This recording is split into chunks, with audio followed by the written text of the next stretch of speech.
Today's stories include our review of Lost Records Bloom and Rage Tape 1. Shuhei was given an ultimatum at PlayStation, and GTA 6 might be going after Roblox and Fortnite. We'll have all this and more because this is Kinda Funny Games Daily.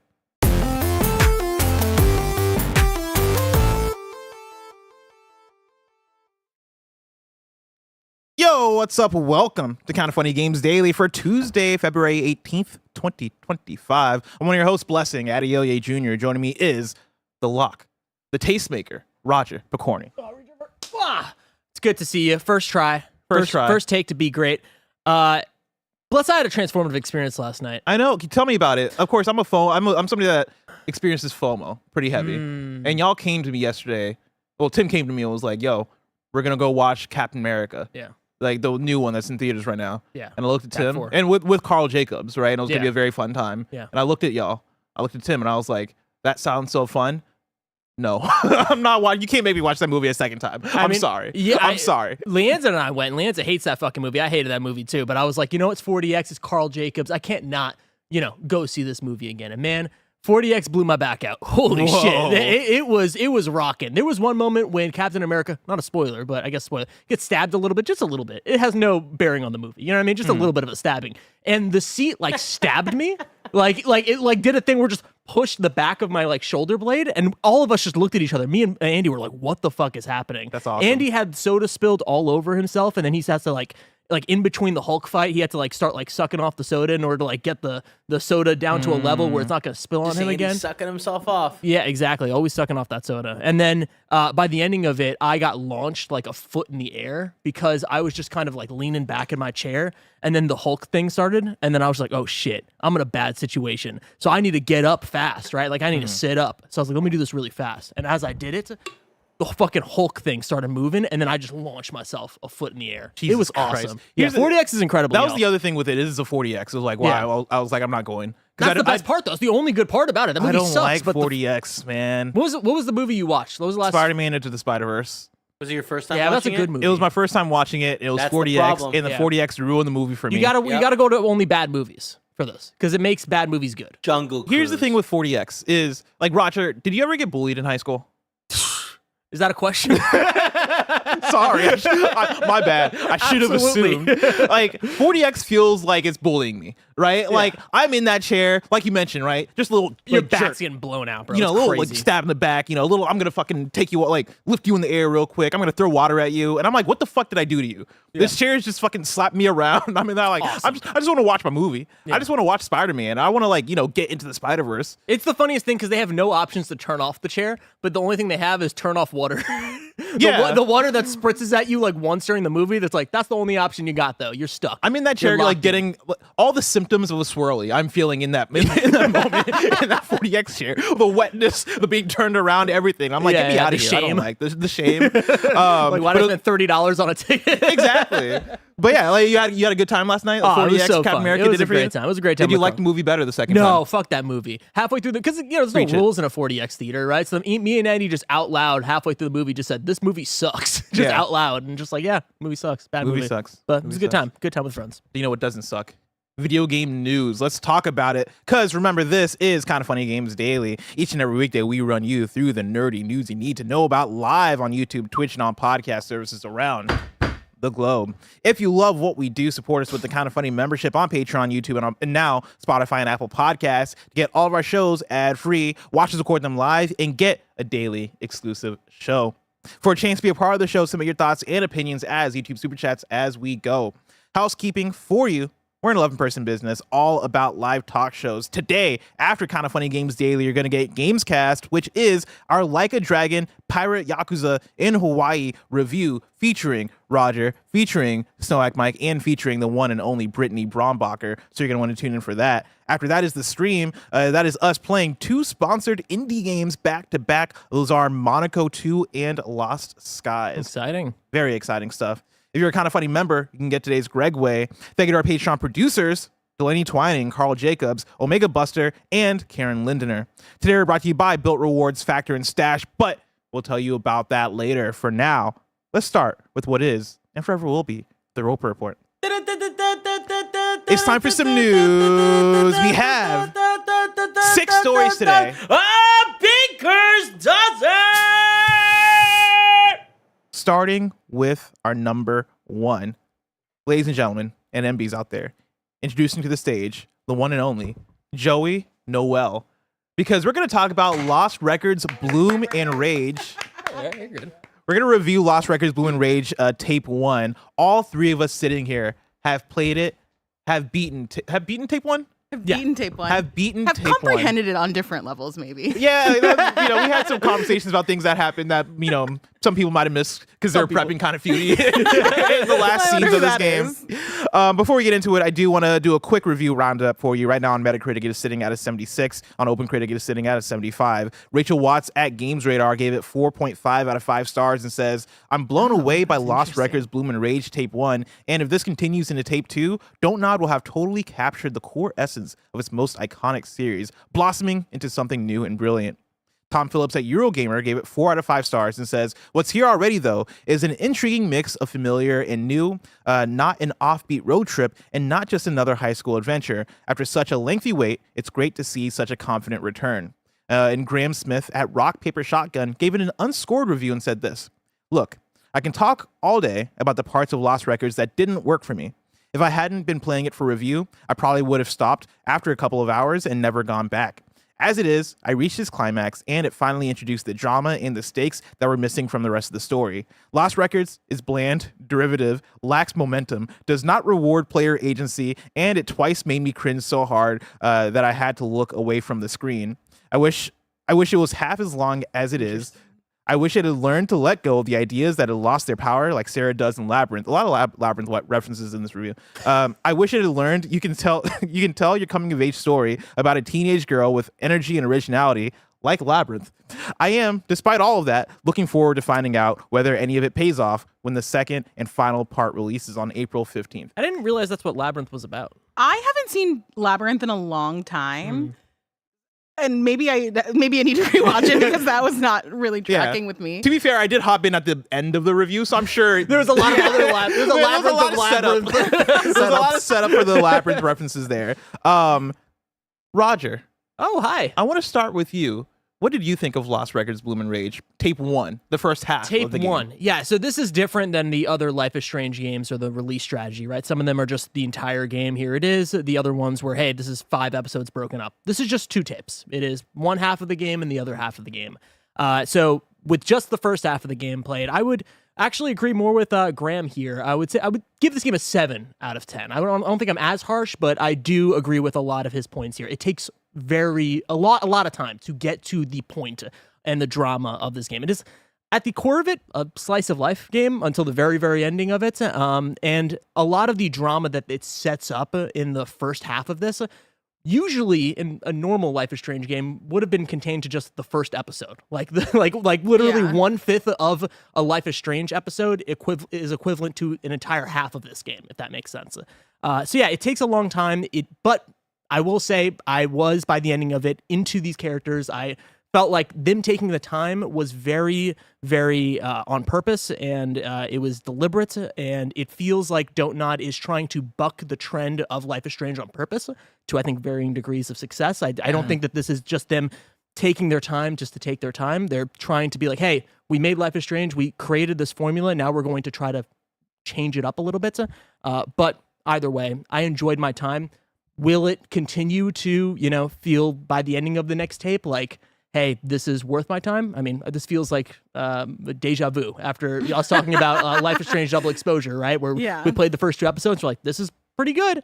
What's that going to look like for the rest? But either way, I think this is a 7 out of 10. To set up even more context for people who might not be familiar with Lost Records or might not even be familiar with the Life is Strange series and how all that goes, right? So this is the new game from developer Don't Nod. Don't Nod, they made a lot of games, including Vampire and Just right? But they were the creators of Life is Strange. Specifically, they made Life is Strange 1 and Life is Strange 2 before that got passed off to Deck 9, who made Life is Strange. Well, they made Life is Strange Before the Storm, and then also made Life is Strange True Colors, and then the most recent outing, Life is Strange Double Exposure. And so this is Don't Nod kind of getting back to form.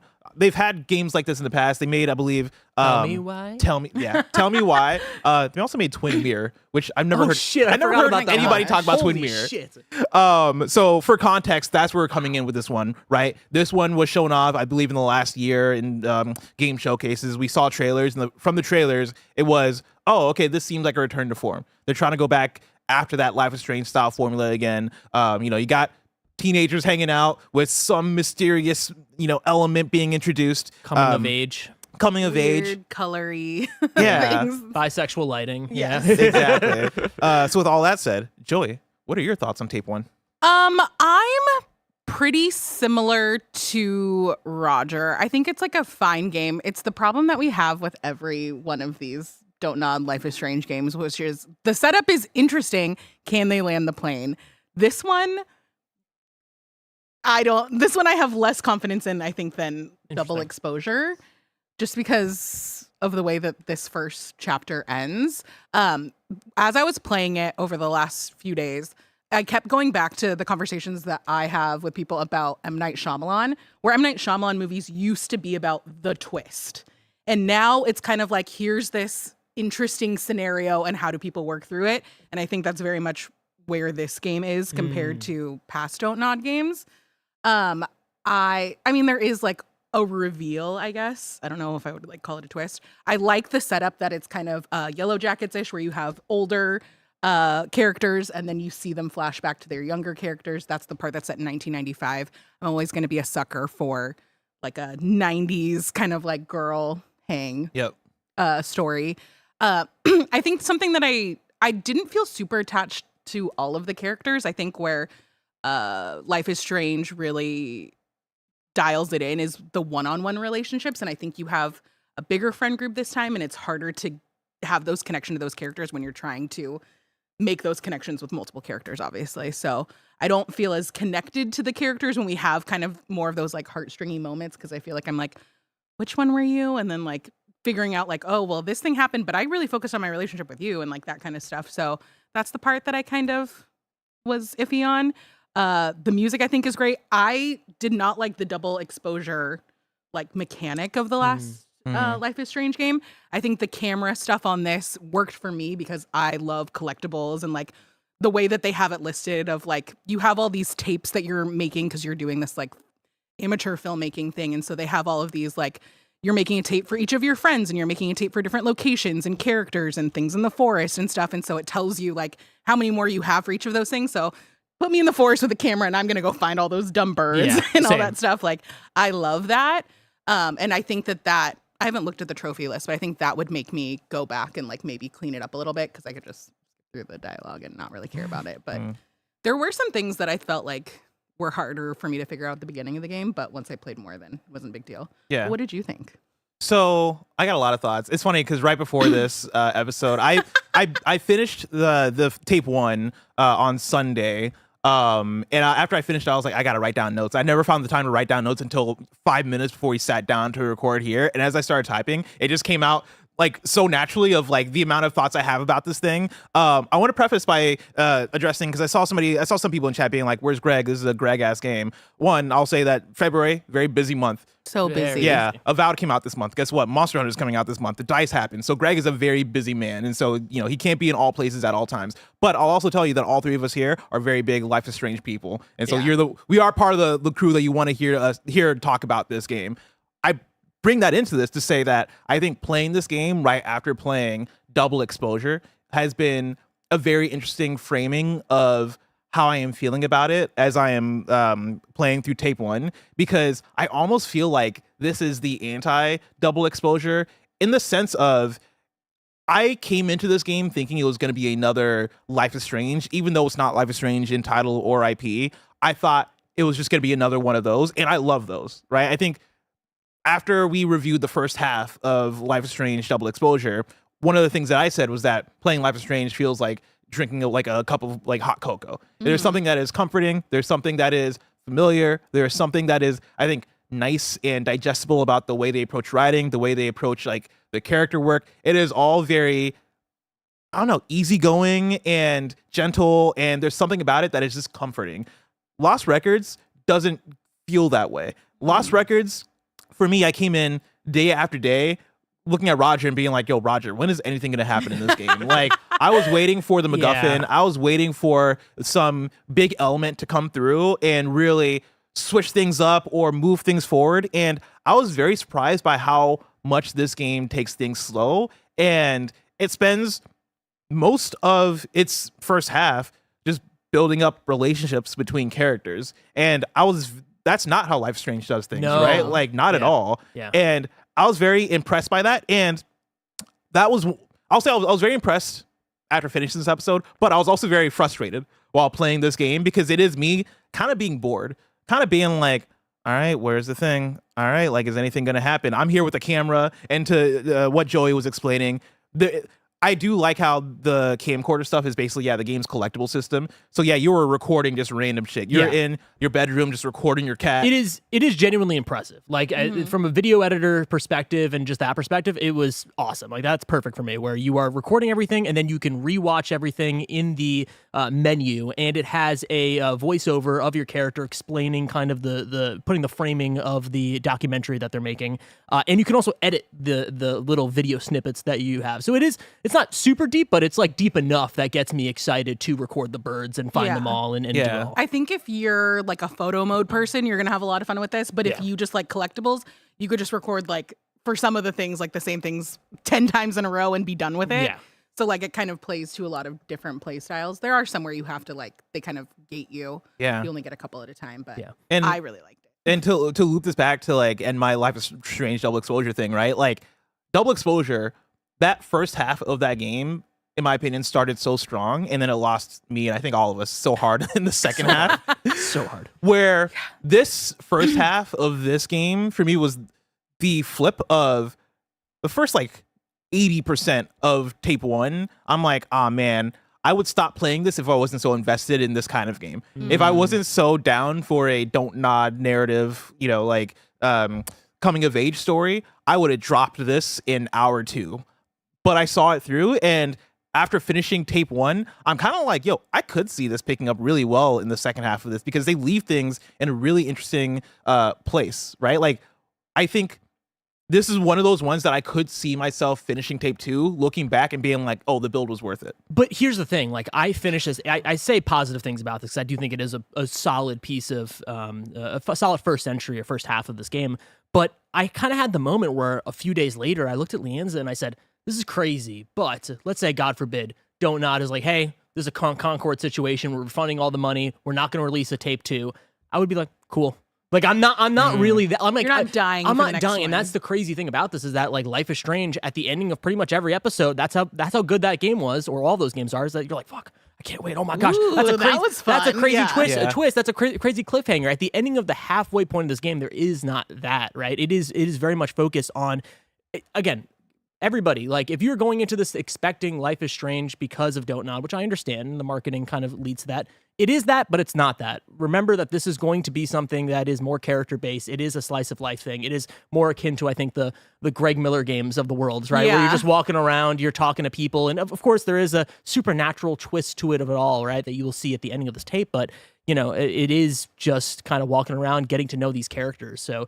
Yeah, I went back to the first episode of Life is Strange 1, and I couldn't believe how fast that game picks up, right? Like, Yeah. you're immediately making choices. Like, this entire first episode, I don't think I made maybe one choice that I felt like, oh, that's a big choice, maybe. Like, I can't even see, there's not even enough choices that I think that are like oh shit, this is changing the way that I'm you going don't to get play the game like in the future. almost like the slow mo Yeah. with the music hit. You and I, like, oh, all of this us is didn't have the thing. conversations like, oh my gosh, you chose this, because I can't think of one right now off the top of my head. That's my that I biggest think critique changes with this, things. probably, right? Yeah. Like on score, I was going back and forth in my head between a 7 and maybe a 6.5, and I think I land on the 6.5 because what I want the most out of these games are choices that feel dynamic, choices that feel like they change things, choices that feel like they really matter as far as how you take in the story and what your perspective is on what this character would do, or what is the right thing to do in this story. And yeah, there weren't really any big I don't feel like there's a butterfly effect in this game. No. It feels like you really are just coloring in what is happening, which is a valid way to approach it, but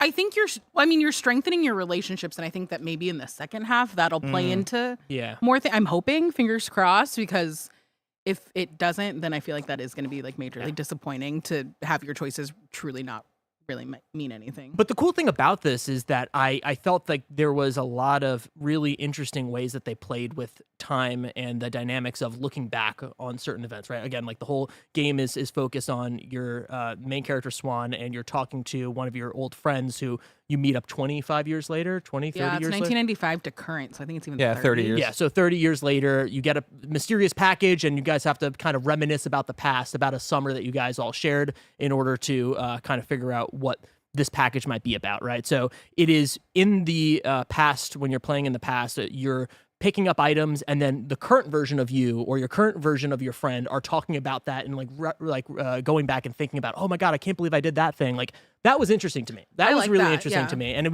it gets more interesting, when potentially more people are involved later on in the game, right? But in the beginning of it, that is interesting to me. And I think that's the little things that add up to me that I'm like, okay, this is not a 6.5, this is a 7. Like, this is interesting, and Don't Nod is trying to do something here, but I also don't want to give it so much credit where it's like, oh, it's doing all these interesting things, but just because you're doing something different doesn't mean it's better, right? Like, I would take a Life is Strange True Colors any day over this. Like, that's just the way it goes. Here's the thing. I'll take this. So far, where we're at with this, I'll take this over Double Exposure. I mean, yeah, duh. Yeah. Like, and that's kind of where Even though the story and the interesting points aren't as high, I think it's a better. Yeah. So far, it overall. feels like a more better overall experience Sure. than a Double Exposure, and I think part of that even comes with It's a weird reminder / I don't know, maybe they're stepping up here. I was surprised by how many environments we go to. Yeah, it's After good. playing Double Exposure, where in Double Exposure, you're in a bar, you're in a campus.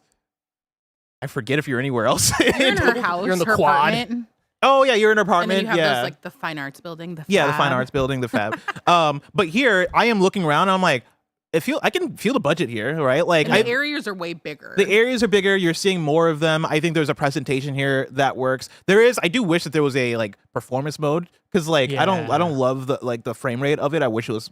I prefer smoother there's some stuff. Don't Nod jank in here, which I There think is some Don't Nod jank. It's to be It's charming. expected, right? I mean, I think they updated it because in the beginning when I was playing it, I was having an issue where every single time the camera would cut, there would just be a stutter. And I thought that was so frustrating. I think they've updated that, so I don't think the 1.0 people will have that. But there is the lip syncing. Lip syncing is rough, right? Lip syncing is rough. I think some of the writing is rough, especially from going from Double Exposure to this. Like, it's not as human and natural. Like, I look back at Double Exposure and I'm like, man, for all the faults that game has, I fucking love talking to people. Like, I thought it was so natural. I've talked to so many real people that talk like people in Life is Strange, for better and for worse. But this one, it's just a little stiffer, and I understand because it's a bunch of 16-year-olds, right? Like, they're awkward, they're weird, but it is just, even the adult versions of them are just a little weird. It reminds me of Life is Strange 1 and the complaints people had with the writing in Life is Strange 1 as well, where it is which was also a huge positive for a lot of people. So, you know what I mean? Like, but you can tell that these are grown men writing girls, writing teenagers. I don't feel like that at all. Oh, really? No, I felt like I don't think that they 100% nailed it necessarily, but the relationships and the way that they set things up to me is who in their junior high to high school years hasn't had some I don't want to say toxic relationships, but overly familiar, way too fast friendships that mean everything. Yeah. That to me felt very on board. So I feel that. yeah. But yeah, there is something about the dialogue that isn't as sticky to me as any of the Life is Stranges, at least the recent Life is Stranges, including Double Exposure, where I'm with you, Roger, of moment to moment in dialogue, even though the story kind of goes off the rails in Double Exposure, I am engaged with what the conversations people are having with each other. Whereas here, there will be overlapping dialogue sometimes, right? There'll be sometimes where Autumn will be saying something and I'm kind of all right, cool, take your call, I guess. I don't know. I don't really care about what's going on in some of these scenarios. But again, to Don't Nod's credit of, I think, trying to push things forward in ways, and I think doing some things that work. There's in a few times this game, actually a lot of times this game, there's a first person perspective that you're in. And what that allows you to do is in conversations, you'll be talking to somebody and then you can look at something and make an observation about a specific thing, and that'll open up dialogue options. Yeah. I like a lot of what they're doing in that regard of trying to find ways to shake up the moment to moment dialogue that's happening between characters. But then I will say, even when they are trying to push things forward, it's just not fully there. Like, for instance, the way that they do dialogue in this game, right? Where it's not like Life is Strange. Life is Strange stuff is somewhat, but not as egregious as this, where a character's talking to you, right? We're talking, and then in the middle of our conversation, a dialogue box pops up, and then you can just interrupt somebody, but then it doesn't always interrupt them, right? It's just it's weird. Like Life is Strange, like pretty much for the most part, a dialogue box would open up, and then you would press the button, and it would let them finish, and then you talk, right? Like, or sometimes you would interrupt, but it wasn't like every time. But like every conversation I'm having with somebody, it would just pop up the dialogue box, and then sometimes I would press it early, and then it would interrupt them, and sometimes I would press it early, and then it wouldn't interrupt them. Yeah. It's just not fully there. And talking about the first person really quick, like. This is gonna sound like a nitpick, and it is, but it's also a real thing. You're just a little too close to the characters. Like the FOV zoom out all the time. The FOV is so close to these characters to the point where like it literally just one person's head is taking up your entire screen, and then you have to look around. You're like looking around. You're like, oh, okay, now that's where it is. Like in the bar. And yeah, stuff in like the bar, that. in the first person viewpoint. Yeah, there's one point when two characters were talking to me in the first person. And you're and I'm going between them, and then they do the thing where they try to do the 3D audio where like someone's off screen and it sounds muffled, and I'm like, you're right next to me. Like, I don't know what's happening, but yeah, it's just everything's just a little off, but also that's the don't not charm. So like, I'm not mad at it. Like that's just it is what it is, right? So I don't know. Someone in the chat asked, sorry, I don't remember who it was. I think it was like about 5 hours, 5.5 hours to play for this first part. So it is like it's a good chunk. It's a couple movies. And I believe the whole first drop of Love is Blind. Tape 1 and Tape 2, those come together. Like, if I assume you're buying that as one package. Yeah. And so like overall, I would expect 10 hours of gameplay out of this thing, which is pretty good, I would say. Yeah. I'm very annoyed by this release structure. I don't think it helps anybody. I don't think it helps us. I don't think it helps them. I don't think anyone's finishing this and being like, fuck, I can't wait. Oh my God. Like, it's not going to create hype. Like, I wish that they just waited till April and just been like, here it is. Here's the entire thing. Yeah. But because I think that you leave people mostly unsatisfied rather than excited about like figuring out the rest of the mystery. Because you're like, I actually end up with like way more questions and like not in a fun way by the ending of this than like excitement necessarily. I'm just like, I just would like to go through it. Maybe we leave that in the past, maybe as we evolve. Amen. And we did for a while. But I've never worked in game development. I don't really know how all that works. Well, do we have any final thoughts on Lost Records, Blue and Rage, Tape 1 before we move on? Wait till the next. Wait till April. Play it all together. Like I would not suggest anybody go out there and be like, oh shit, I gotta play this first 5, because you're gonna forget things that happen. Like I feel like this is such like you're in it with the group of people. You're talking to them. You're enjoying their presence. Like I wish that I was able to play this game right before the second tape came out, so then I can really live in this world and feel like the second chapter was more connected. Yeah, I'm kind of with Roger. For people that are like worried about spoilers, which I imagine if you are, you're probably not listening to this at this point anymore. But there's really only like one thing you can spoil. And even that, I don't really know if that affects any of the rest of what you played, truly. So I think that you can probably avoid spoilers and just play it back to back. Oh, yeah. So Roger, you gave it a 7. Joey, what'd you give it? Probably closer to a 6. It was a 6. I'm a 6.5. Wow. So averaging out at 6.5. I love it. There you go. A 6.5 though, with my blessing projections on Tape 2, I think it's going to land higher than 6.5. No. I still got that for it. I'll say 7.2. I'll say 7.5. Okay. I think I could see Tape 2 coming in at 7.5. Here's the thing. Monocle in the chat says it's on PS Plus. It is on PS Plus. So like at that point, It'll be on. Oh, just download it or at least add it to your account now. Exactly. Play Add it when to the it comes account, out. figure it out. Yeah. All right. Well, Joey, thank you so much for joining us for the Thanks. Lost Records conversation. I'm never on the show. This is fun. Yeah, right? we just chill here. We just hang out. If you like chilling and hanging out, let me tell you about patreon.com/kindafunny and youtube.com/kindafunnygames, where you can get the Kinda Funny membership, which allows you to get shows ad-free. And speaking of ads, let us tell you about our sponsors. This episode is brought to you by Built. Y'all already know I'm a big points and rewards guy, but here's a PSA for anyone who rents. If you haven't heard of Built, you're about to thank me. Earning points on rent is now a reality when you pay your rent through Built. There's no cost to join Built, and as a member, you will earn valuable points on rent and on your everyday spending. Built points can be transferred to your favorite hotels and airlines, and even the ones you haven't heard of. There are over 500 airlines and 700,000 hotels and properties around the world you can redeem your Built points toward. Points can also be redeemed towards a future rent payment and unique experiences that only Built members can access. So if you're not earning points on rent, my question is, why not? Start earning points on rent you're already paying by going to joinbuilt.com/kindafunny. That's joinbilt.com/kindafunny. Make sure to use our URL so they know we sent you. Joinbuilt.com/kindafunny to start earning points on your rent payments today. That's BILT. This episode's brought to you by Factor. Ready to optimize your nutrition this year? Factor has chef-made gourmet meals that make eating well easy. They're dietitian approved and ready to heat and eat in 2 minutes, so you can fuel right and feel great no matter what life throws at you. Greg Miller's been loving how simple it is to enjoy his Factor meals as he's rushing between shows each day here at Kinda Funny. Factor arrives fresh and fully prepared, perfect for any active, busy lifestyle. With 40 options across 8 dietary preferences on the menu each week, it's easy to pick meals tailored to your goals. Choose from preferences like Calorie Smart, Protein Plus, or Keto. Multiple people here at Kinda Funny have been loving their experience with Factor, and you can too. Eat smart with Factor. Get started at factormeals.com/factorpodcast and use code FACTORPODCAST to get 50% off your first box plus free shipping.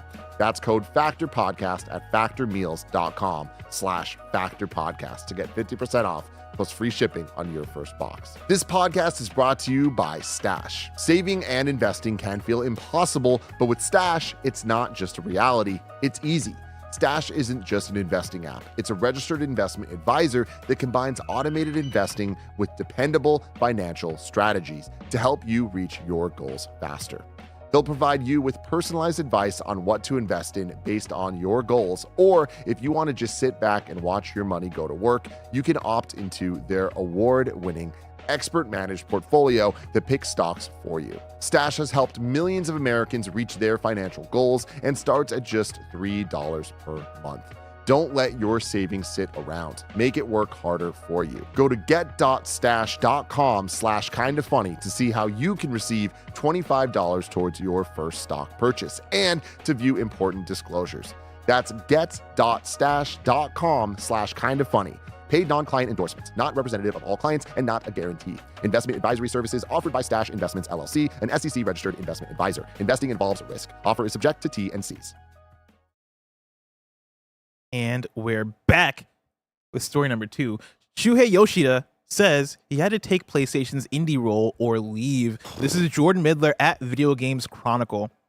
Former PlayStation executive Shuhei Yoshida claims he was made to lead PlayStation's new indie initiative because he would have to do because he would have had to leave the company. I don't know what happened to my brain just then. Something happened where I just could not read the words. The popular executive quit Sony last month after 31 years at the company, where he helped launch the original PlayStation and served as its president of SIA Worldwide Studios between 2008 and 2019.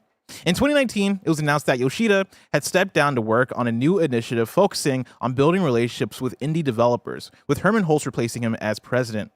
In a new interview, Yoshida says he essentially had no choice but to take the new indies role, because the alternative would have been leaving PlayStation altogether. Yoshida explained that while he enjoyed his time working with indie developers and will continue to do so now that he has actually left Sony, it was a role that was essentially forced on him, but one he took regardless because of his love for indie games. Quote, "Moving from first party to indies, well, I had no choice," Yoshida explained to VentureBeat. Quote, "When Jim asked me to do the indie job, the choice was to do that or leave the company. But I felt very strongly about the state of PlayStation and indies. I really wanted to do this. I believed I could do something unique for that purpose. That was the bigger chance for me personally. Moving from a first party to indies, then leaving the company this year. I'm very lucky that the indie community, the publishers and developers I work closely with, they believed that they could use my help. I became an advisor for some of these companies. I'm continuing to work with some of the indie publishers and developers I respect. The transition out of Sony to becoming an independent advisor is less of a change than moving out of first party." End quote. Wild stuff here. Wild stuff. I mean, I think we've all kind of speculated this to a certain degree. Yeah. Just like, it just felt a little weird him going to indies. But shout out to the guy Shuhei is, right? Like, of just like, he is put in this role, like, even if that wasn't his first choice, that's not what he necessarily have wanted to do initially. He ran with that, man. And like the fact that he's doing that now after retiring from PlayStation and going and doing his own thing, and like he's continued to be that indie guy, right? People now look at him as somebody that was able to foster a lot of amazing indies and put them on the platform and give them a voice and retweet them all. Like, what a good guy. And the fact that, you know, he's saying all this is like, that sucks and that's awful, but also maybe kind of a blessing in disguise a little bit. Like, I don't know, like if he stayed at first party, like would he have the opportunities now to then go off and have those amazing indie connections, right? And then do that on his own. Of course, he's Shuhei Yoshida, he knows everybody, but he has that experience now. So yeah, it sucks, but it's also a blessing in disguise, in my opinion. Yeah, I think you put it well as far as like him embracing the role, and like, you know, because of Shuhei, I feel like I've been exposed to indie projects that maybe I wouldn't have been exposed to otherwise, right? Like he embraced it to the point of, you know, tweeting out games on his personal account, talking about the stuff, evangelizing the stuff. It wasn't just him leading the team; it was him like putting effort into that. And so it does this. And to your point as well, this does kind of just confirm speculation that was already out there, right? Like I think in the back of our minds, that was always the thing of, okay, he's going from Feels this weird, leadership role to then, going from PlayStation Worldwide Studios to like leading up the indie initiative. That feels like something happened there where either they didn't give him the ability to move up, or this was like a slow, like, all right, cool, we're gonna put you here because we have other people that we want to occupy that role that you're already in, but we're gonna still, you know, pay you to like, you know, do a role that we know you're gonna like because you're Shuhei and this is something that fits within your passions. But it's also, the tough thing about this is I think my natural reaction to this headline is to be like, yo, what the fuck, Jim Ryan? Yo, what the fuck, PlayStation? And I think I still retain that a little bit of like, yo, what the fuck? Like, you know, are you screwing over Shuhei? Yeah, he's my guy. That's my guy. Like, you know, I'll throw hands over Shuhei. But it's also that tough thing of not knowing the behind the scenes enough at PlayStation to know, like, okay, but why? Like, why didn't you see Shuhei, like, or was it continuing on with that role? Was it actually like a demotion, or was it like, hey, we have this new initiative, we want a head that people know, right? You're the guy, like, you're doing a lot of good stuff, but also you're perfect for this. Put you here. You can make this something bigger than it is right now. Right? I mean, I think that second part is true, but I'll also say that is for sure a demotion. Sure. Like, you don't go from president of Worldwide Studios to then being like, okay, you're the president of the indie initiative. Yeah. For me, if I'm Shu, I'm like, damn. Yeah. All right. But like, I'll do it. Like, you know, I love this company. I love the games. Like, I'll do it. But like, goddamn, you know? No, I've never heard Shuhei say goddamn, but you know what I mean? I totally get that, but I also think that, like, again, he has done such a great job with the indie initiative. He has really made this, he feels like, oh no, I'm a leader in this field. Like, he never treated it, at least outwardly, like this was a demotion, like this was lesser than, right? Like, he always looked around and said, I'm going to bolster everyone around me and make sure that these amazing indie games are seen and heard, and gave people voices. So, yeah, I totally get what you're saying. But it definitely is a demotion on paper, but also he didn't treat it like a demotion. So I think that's a sign of a good leader right there. And I do want to shout out a chat from Zillin, who said he literally said the status with indies started to improve after he worked on that initiative. The Switch was outselling them with the same indie games by a lot, and now it's more even.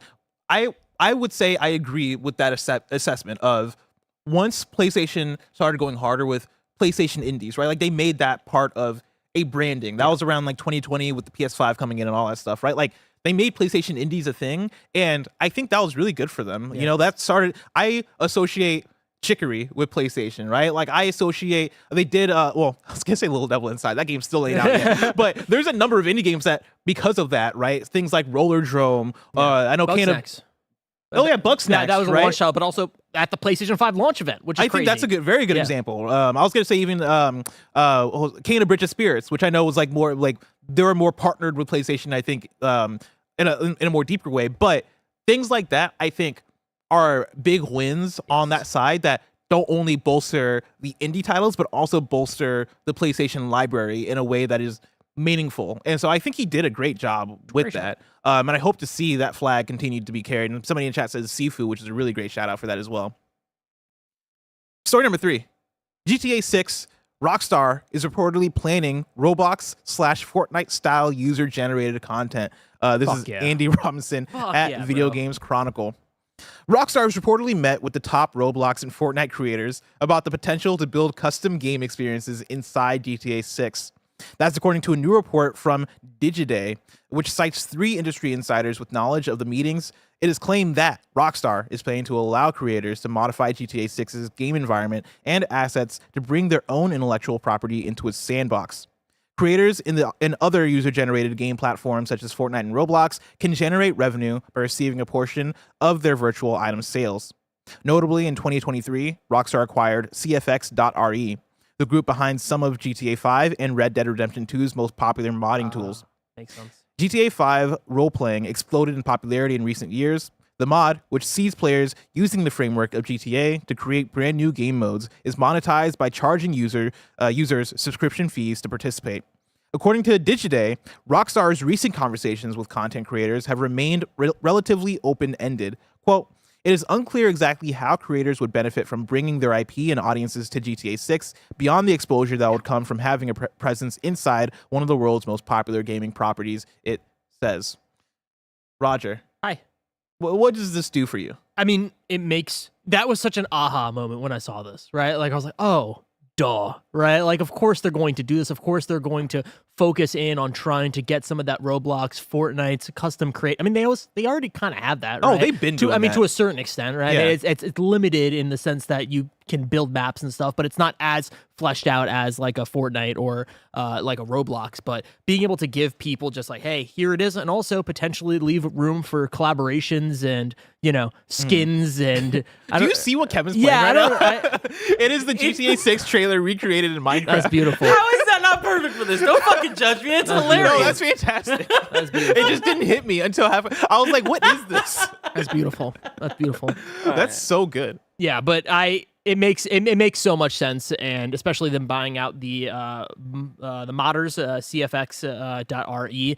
That makes total sense. So yeah, like this is going to just make them trillions and trillions of dollars and just be the most successful thing in the world if it works. But it will. I mean, I think it will. They've tapped into this for a very, very, very long time, right? Like, I remember back like during GTA San Andreas, watching YouTube videos of user-generated stuff, and that was modded, right? Like, I don't think Rockstar gave the tools directly to players, but like, I remember watching just so many fan-created things, and then like that translated into GTA 4. That really translated into GTA 5 because they did give players the tools. They gave like recording tools that I never understood how those worked, but they were there. Yeah. Right? Like if you hit like the button, like I think it was one of the D-pad buttons to bring up switching your character. There was like an option there of start recording that's always been there. Oh yeah. And I never. Well, that's the I think that's the Rockstar has their own like built-in like recording feature. Yes. Yeah, so you can like do like sick tricks and then go to different like camera angles and stuff. Yeah, like and that is 1000% based off the fact that people were already doing that. Yeah. People had been doing that for years and years and years in the GTA franchise. They gave people the tools to make their own levels, make their own challenges. I remember in the first couple of years of GTA when they finally released that stuff to players, there was a game. It was like snipers versus cars. Yeah. There's a variation of this that's been around for Halo for a while. Yeah. Where you would stand on a large platform, Yes, then people and would you like would- drive off ramps to Yeah. try and hit your character, and like you would have a sniper if you're on those ramps. So if you like took out the cars, like it's a last man standing type situation. People go create like the amount of TikToks I saw in 2022 of like, could you like drive to the bottom of the ramp without exploding your car type shit, right? Like. That stuff people have gone crazy with the user-generated content. Absolutely. And I can't even imagine how much deeper this is going to be, right? Yes. Because like imagine like I don't know how much you've actually looked into like Fortnite custom games. That's just crazy. Like I just when I'm bored sometimes I just go through Fortnite and I'm like, okay, someone made a Saw game mode. What the fuck is that? And I boot into it and it's like 10,000 people playing it, and it's like an actual Saw trap game that has like the Saw guy running around and making crazy sounds. And I'm like, this is so like in depth. It's not good, but it's very in depth and it has a lot of work into it. Imagine that with GTA 6 graphics and like potential like here's a whole mod kit that you can do all this stuff and potentially maybe make money off of it. Like maybe there is some type of like, that I'm very like fascinated split about. going on here. Maybe there's like a Roblox thing. So that is interesting to me, and I'm interested in that, and I'm also interested in the potential ideas for collaboration. Like, does this lead to like skins and like all this crazy stuff? It's got to. Yeah, I think this will be a huge moment for GTA Online as far as how much they evolve it with current times. Because we got to keep reminding ourselves that GTA 5 Online came out in 2013, and so to this day, it still has 2013 limitation. That's a PS3 Xbox 360 game. It still has those limitations. That was before Fortnite. That was before Destiny. That was before, PUBG. That was before so many of these games came through and changed the game as far as what you can do with live service. GTA 5, in my opinion, was so ahead of its time as far as what it was already doing in 2013 with live service stuff. When this comes out, yeah, like I'm very fascinated on if they nail the monetization aspect of it. That's the one question mark I have as far as can you do that and do it competently and people will be happy with it. Outside of that, dude, we're gonna be playing some crazy games than GTA 6. Like you talk about the user generated content in Fortnite, which I think I might be on a more biased level because like I've tried some of that stuff and none of it's actually worked for me. None of it's like felt works for kids right. though. Like there's 20,000 people like these kids just randomly playing these game modes. Like, I put those kids in GTA. I mean, it's true. Give those kids a gun. Yeah, I mean that's Roger. what is happening, right? It's crazy. It's gonna be crazy. Story number 4. Nintendo is discontinuing gold points on the Switch eShop ahead of the Switch 2 release. This is Ed Nightingale at Eurogamer. Nintendo has announced it'll discontinue its gold point scheme across the Switch eShop and official Nintendo website. From March 25th, 2025, players will no longer be able to earn gold points from purchases. Points earned before this date will still be usable. Gold points are currently earned through purchases on the eShop or official Nintendo website, essentially like a loyalty scheme, and can be redeemed for a discount.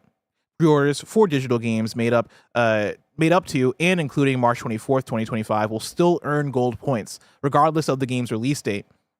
Points will not be granted if the pre-order is canceled or if payment fails. Pre-orders after this date will not earn points. Gold points are valid for 12 months from the date of being earned, expiring at the end of a calendar month. I want to give context of this is Eurogamer, so I believe that's accurate to Europe. I think, check me if I'm wrong on this. I think US has like a different expiration time. I think it might be 2 years for us. That means gold points earned up to and including March 24th can be used to receive a discount on the eShop for another year. It's unclear why Nintendo is ending this scheme, with the announcement simply stating, quote, "We sincerely thank you for using the My Nintendo Rewards program and apologize for any inconvenience," end quote. How do we bring this back to the Switch 2? Like, how do we connect the dots? Is this a connection? Is there anything there? No, I think it's Nintendo being like, all right, we gave you free money. We're tired of giving you free money. We're about to launch a new system, and also the economy is fucked. So we're gonna stop giving you free money. Yeah. Which sucks because I really liked this. Yeah, did you use it? Oh yeah, dude, did you not? No. Roger. I don't be playing any Nintendo games. Dude, here's the thing. Tell me. It worked for redeem codes. And so like when you so when we get Switch codes, why the fuck did no one tell me this? How is this not like in the general games code? Oh shit. Yeah, so like when you get the Switch codes, you redeem it. Guess what? It adds toward the Nintendo Gold thing, which surprises me. That seemed like an oversight. I might have shit then, right? It just like adds to it, right? Yeah. Oh shit. Yeah. If you're for digital stuff, it automatically gets added. So what happens is if you go only first party games or every game? No, everything. So you go to the eShop, and when you're checking out for a game, go to your gold points because it's a surprising conversion rate of how much gold translates into dollars. I might be able to get me a game. But how long did it lasted? A year? Yeah, it lasts a while. Oh, okay. But yeah, I think like a year or two. I'll look into it. Okay. Wow. Yeah. I feel. And this goes for if you are on Switch and you buy a lot of indie games or you buy games in general, check to see if you have gold because you might. What, Roger? It's like what was the ads where it was just like it's my money and I need it now. Yeah. Here's the thing: it's your Nintendo Gold and you need it now. Check the eShop. You might be able to get yourself some free games. All right, it's your money. It's your Nintendo Gold, and you need it now. Don't let Miyamoto take this gold away from you. Yep, you can do whatever. You can't do that. 1,000%. I only have 300 gold points. That's not much. Is it? You might want to check. I have 30 It might be $3. points. It's either $3 or $30. I'm not sure. Oh shit! It's one of those. It's a big difference. It's probably $3. Ah shit. But that's something. That's something. And JG Wentworth, 877 cash now. That's $3. All right. That's like a jingle. That's a jingle that'll forever stay in my head. Yeah. And then what was it? The Get connected for free. Yeah, dude. Come on. Education connection. Story number 5. Skater Tyshawn Jones claims to be in an upcoming Tony Hawk game remaster. This is Sal Romano at Gematsu. Professional skateboarder Tyshawn Jones is in an upcoming Tony Hawk video game remaster. He told Power 105.1 FM's The Breakfast Club in an interview Fuck today. yeah. That's crazy. Charlemagne breaking the news. Is he still on that? I don't know. Yeah, he's still on that. Of course he is. He sucks. When discussing new skateboarding video games, Jones said, quote, "I'm in a Tony Hawk coming out, so that's cool. They got a new one they're remastering, so that's about..." Also, here's my social security number. Here's everything I'm not supposed to tell you. So that's coming out. I was also in the last one, Tony Hawk's Pro Skater 1+2. And they're End doing quote. 3+4. So- It's coming out this month. That's crazy because, like, that's so specific that you can't mix that up. Yeah. If he was yeah, like... yeah, he had all of the things, like the outs, and he said them all, and then now he's fucked. Now he's Because, like, if he didn't say that last part, so funny. maybe you could have been like, Oh, he he was doesn't... talking about the last he one. He didn't realize 1+2 came out. He's like, no, I was in the last one, too. Specifically, Tony Hawk's 1+2, which already came out. I was in that one. I'm going to be in a new one and it's now. a remaster. It's a remaster. It's not a remake. It's a remaster. Back in June 2022, Tony Hawk said that a Tony Hawk's Pro Skater 3+4 was planned after Tony Hawk's 1+2, but plans were shelved after developer Vicarious Visions was absorbed by Blizzard Entertainment. At the time, Hawk said, quote, "I wish there was some way to bring it back. I mean, who knows? Maybe when the dust all settles, we'll figure it out." End quote. Thing at the Xbox event this year? Oh, I mean, maybe. We've had this conversation for a while. Like, this is dead. We're not getting 3+4. I'm like, I feel like that's such an easy way to get like just fan hype and like just goodwill. Like Yeah. this doesn't surprise me at all. I'm sure Tim Geddes is very happy, right? Like, who is it? Vicarious Visions, right? Who made the first? Vicarious Visions, yeah. They're not doing. Are they dead? What happened to them? Are they doing Call of Duty? What's their deal? This is gonna be a year wrong, and people write it in. I forget because that happened to a lot of those Activision studios, right? Because it was Toys for Bob, it was this, and I think there was like one other one. Yeah, I believe they were on Call of Duty, but like when the whole Activision Blizzard acquisition happened, I think things got shaken up to where I don't know what anymore. the fuck is happening. Okay, so they could be making it, but yeah, I mean, so Kebab says they're dead. Wasted Bandwidth says that team got dissolved. They are Blizzard Albany now. Oh yes. So yeah, I okay. think they're just gone now. Yeah, so I wonder who's working on it, right? Is it a team that we know? Is it just a random team that we're like, hey, here it is, remaster? Is it a remaster? Is it a remake? I mean, he's saying remaster. So Yeah. I would think, I mean, that is so specific. Yeah. Him saying every word he just said is so I believe him. Yeah. I would think Tony Hawk's 3+4. Yeah. Okay. 1 and 2 was labeled a remake or a remaster. I think it was just called Tony Hawk's 1+2. I mean, I would call it a remake, but like we know how conflated those terms get nowadays. Okay. He says remaster. Yeah. And he said he was in the last remaster. Okay. There you So go. he's just saying he's just using the word remaster. Okay. That's fair. He's wrong. Charlemagne should have called him out. Fake journalism. Yeah, where was it? Angela Yee? She's still she's gone. She's gone. Yeah. What about DJ Envy? Yeah, he's still there. Man, We let got me the tell worst you. people. Let me tell you, Deez Zamero ruined Ruined the it. Breakfast Club for me. Man, when I want to feel something, I just watch that skit, that episode that they did right after getting attacked on the Breakfast Club, and it is the funniest episode of television ever. One of the worst heartbreaks that Deez Zamero broke up. So sad. Like, and the very fact that sad. it seems like it's on very bad terms is not. That makes me Yeah, so the sad. pandemic ruined so much for us. Yeah, Not that it man. was just the pandemic, because from details, it seems like it was a lot more. Yeah. But just so many breakups happened during the pandemic. Yeah. It's like, listen, let's all just come back together and make up, all right? Are you looking at your ex right now?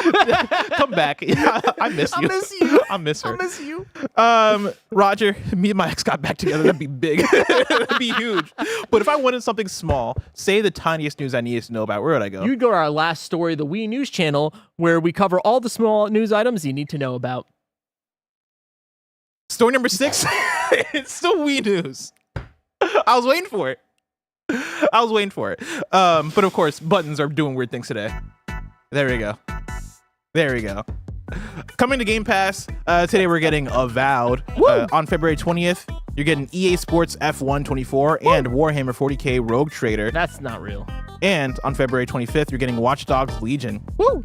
Also, Fortnite Chapter 6 Season 2 Lawless is arriving this Friday. Yeah, and the big rumor here is Yakuza potentially involved, right? And someone has a bat that's glowing that has electric on it, which is probably Ichiban's. Negan. Oh, yeah, anyway. Ichiban's bat. But also Ichiban probably isn't in this one. It's probably going to be Majima and Kiryu. So I don't know what the fuck is happening. I don't know. Give me the Yakuza skin. Just announce it. Just give it to me. Send it to me too. I don't want to pay for it. And that is it for Wii News. Let's get into some super chats before we get out of here. Kevin N writes in and says, The woman who sings "Get Connected" is Tove Lo. Yes. I went down this rabbit hole recently. Very famous artist though. Street Shadow writes in and says Sony had a huge backlash with indies. IGN reported on this 3 years ago. Shu helped lead the charge to rebuild the relationships. He did a lot. It's a good call. I remember talking about that. They're like, let's get the most likable person ever. Sorry, it's an emotion, but like, we just need you. We just need you. That's what I feel like happened. Yeah. I remember talking about that on PS Love You as far as PlayStation kind of had a tumultuous relationship with indies there for a while. It was always what are you looking at? Oh, we just got breaking news. We'll talk about it tomorrow. It's the same shit. Send it to me. Yeah. It's in the KFGD. Okay.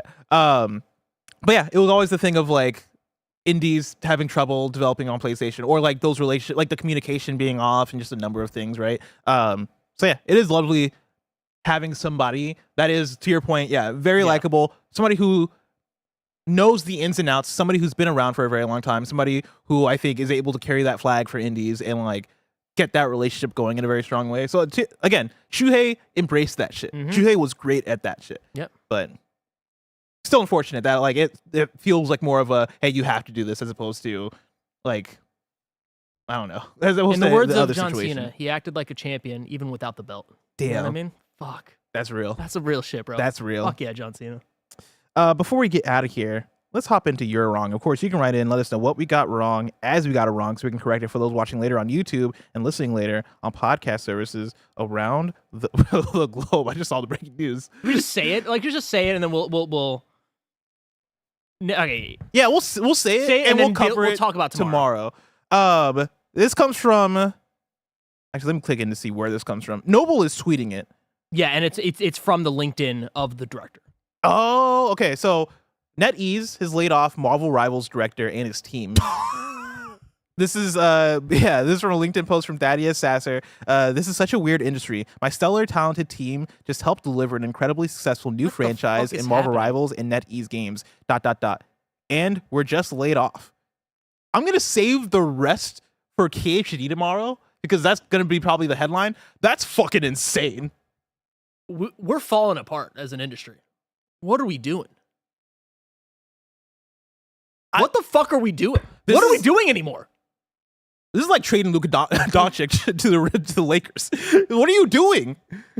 There's so many people are playing this game. Yeah, there's definitely gonna be a Jason Schreier story or some deep dive into what is going on here, because like, yeah, that's wild.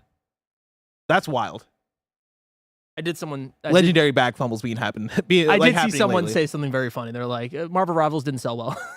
It's a free-to-play game. Oh, yeah, that's a good call. Roger, this has been a wonderful episode of KFGD with you and Kevin Coelho on the ones and twos.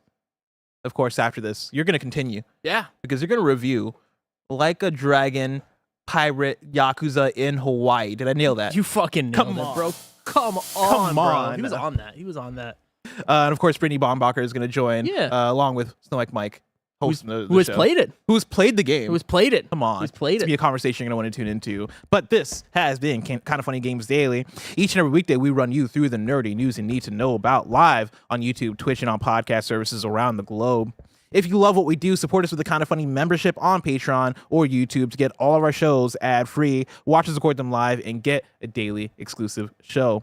Enjoy the GAMESCAST next and the stream after, but until next time, Game Daily. Strong handshake. Yeah.